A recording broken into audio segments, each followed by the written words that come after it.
time.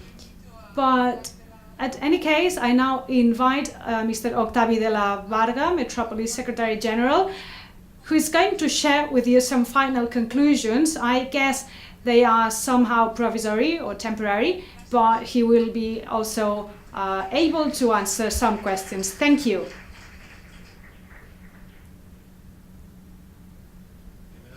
Well, first of all, thank you, Marta, for being here today with us during this morning and the sessions, and also for keeping track of time and for enabling an in-depth discussion thanks to the different questions. I think these kind of sessions are always too short, but summer has actually demanded repeatedly about our dissemination strategy.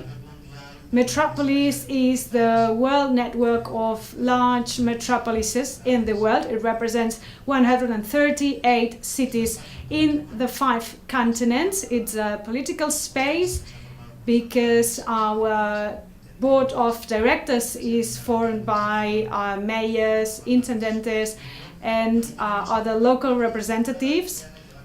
And I think this touches on complexity as well, as we were commenting this morning.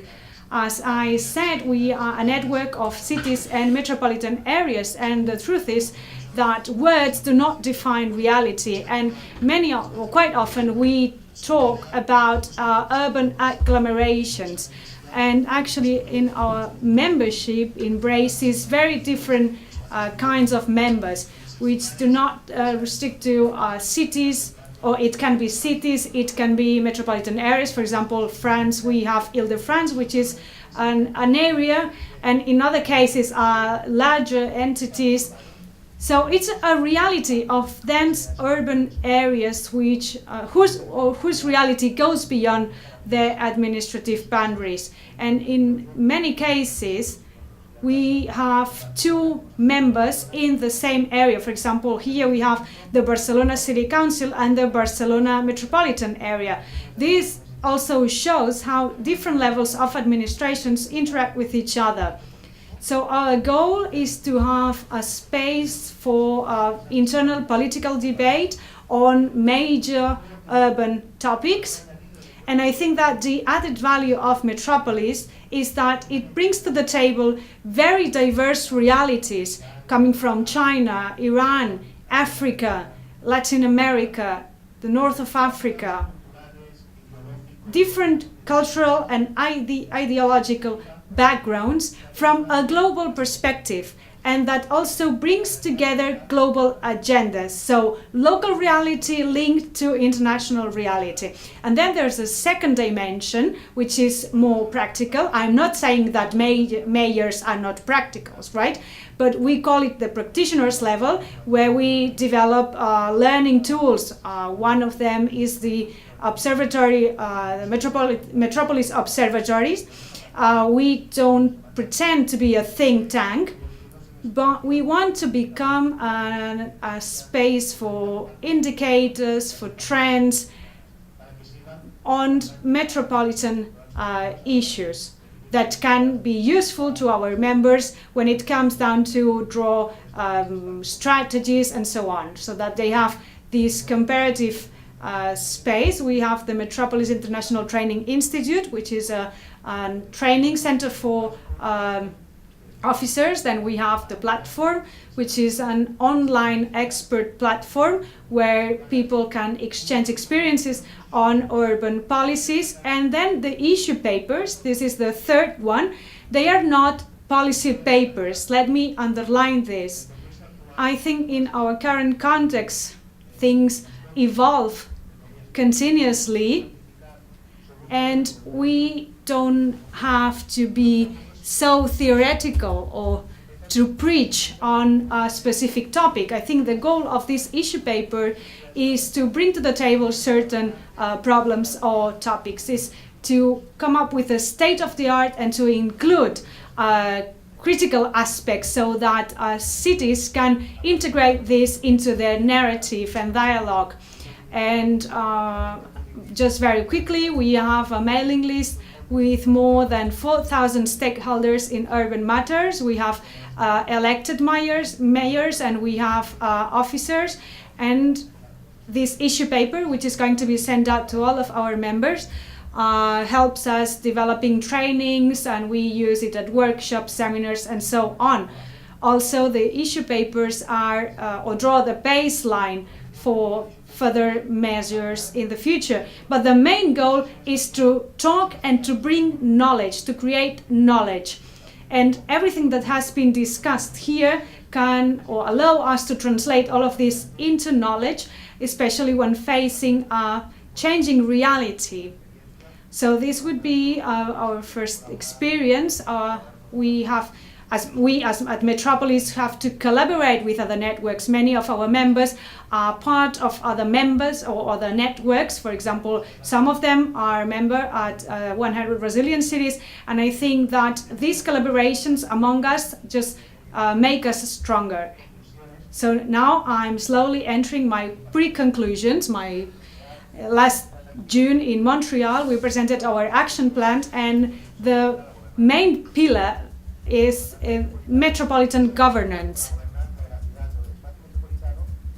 Not only from the metropolitan perspective, but governance with a metropolitan approach or through a metropolitan lens. And how this reality have an impact far beyond their municipal boundaries. Metropolitan spaces affect also states and so on. For example, the city of Athens, or in the metropolitan area of Athens, gathers 33% of the total population in Greece. So their consequences go far beyond the city. Or South Korea, where 40% of the population lives in Seoul, the capital. Or in Germany, where 3 cities represent 1/3 of the GDP of the whole country, Germany. So all of this brings us to think that what kind of elements must politicians and political leaders must integrate when drawing up their policies. And I think that during this debate, we have identified 4 main elements or pillars. Metropolitan governance requires political leadership and political willing. If you don't have this, no policies or no measures at a metropolitan scale is going to be put forward. And I think that resilience matters are a clear example of that. You might have the leadership and you might be willing to do this, but if we lack a metropolitan perspective, you are not going to succeed. So you have to ask yourself, where are you going? And this includes a political mandate. And I think that many politicians actually act concerning their 4-year terms and do not look beyond that. So if we reach this consensuated agreement, we can act on the long run, not just in the short run. If we take a look at the history of Barcelona, it's a clear example of leadership, of territorial vision. But if you lack the legal framework to do that, it's going to be really difficult. You cannot rely only on the willingness to do that. And is it necessary that in all territories there's a metropolitan entity to be acknowledged? Well, it's about all levels of administration working together. We need national and state policies that take into account the metropolitan realities, and this has very important consequences when planning infrastructures and services to the population and so on. And the 4th pillar will be these institutions that allow for these enable conditions, but if we don't have resources or capacities, we won't be able to implement anything. During the coffee break, I was discussing with a couple of people about resilience, and they were saying, is resilience just a new kind of tag? Isn't it right that in this new urban planning, we focus on tagging things in the new urban agenda, the gender approach, participatory projects with a gender approach, and so on. So now the next one is resiliency. Is this just a catchphrase or catchword that it's going to be outdated in the future, in the near future? I think that many of these things actually respond to cosmovisions and perspectives of urban reality. Resilience must be seen as a strategy to tackle certain urban challenges. And that's the real shift, because actually cities over history have been resilient, and the ones who weren't just disappeared. And we were saying earlier that Alfred was saying that resilience previously was something related to physics and chemistry, but I think that resilience is also this capability of people to going forward and to move on, and that's the reason why cities are an alive being, right? It creates things and it has also waste. And just as people, and this shift is more and more complex. So we really require this approach, and I think that some of you actually highlighted this, is that in the current context, cities have always been resilient. They have overcome changes, and currently we live on a global context where urban development, or where we don't know if this urban development is going to collapse or not. If cities are going to collapse at some point in the future due to this really growing urbanization. And I think this is something really interesting that you mentioned regarding methodology on resilience. There's one topic that we should not overlook, and it's very interesting that we discussed it in Metropolis. We talked about, why do we want governance? Why do we want good public policies? Why make them? Why implement them? Why? What for? At the end of the day, we should remember that it's about improving our citizens' quality of life. Along those lines, resilience and resilience strategies are an element to contribute to that quality of life in some cities, not be jeopardized, and can even improve it in others. Here, there's somewhat of a debate. What comes first, the chicken or the egg? What comes first, good governance to ensure the resilience of urban spaces, or does resilience end up contributing to good governance?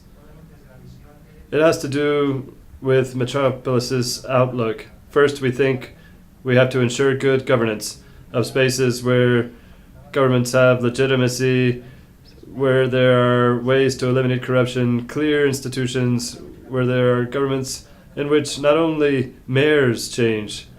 Sometimes you find cities, I won't name names, where over 3 years I've met 3 different directors of international relations. It's impossible to build anything in that sort of scenario. And that is the reality. But it's also true that good resilience plans that incorporate these comprehensive, holistic outlooks can help reinforce models of good governance in cities. We have a context, and Amaya mentioned this. We should never forget that for the first time, mankind, and I don't want to be too optimistic, but mankind shares a global development agenda.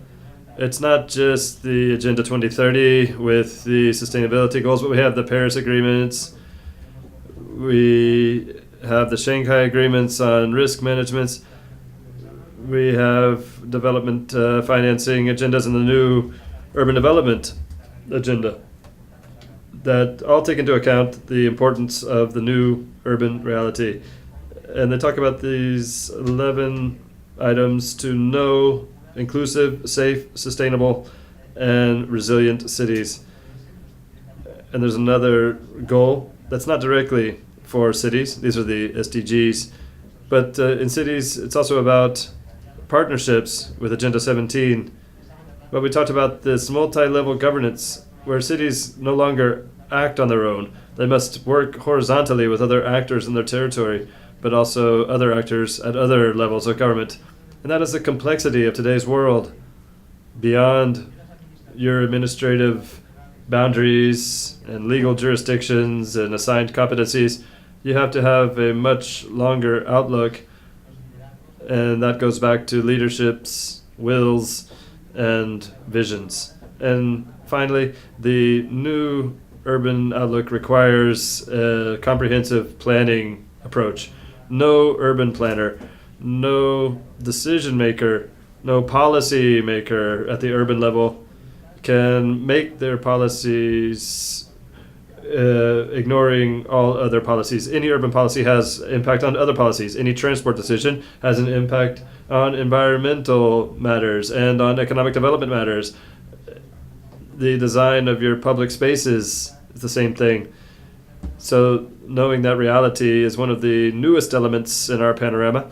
And I always give the example. Early this year, I was at a meeting in Madrid with members of Metropolis and other networks with Spanish Federation of Municipalities and Provinces. And I was sitting next to an architect, and he said, things have changed.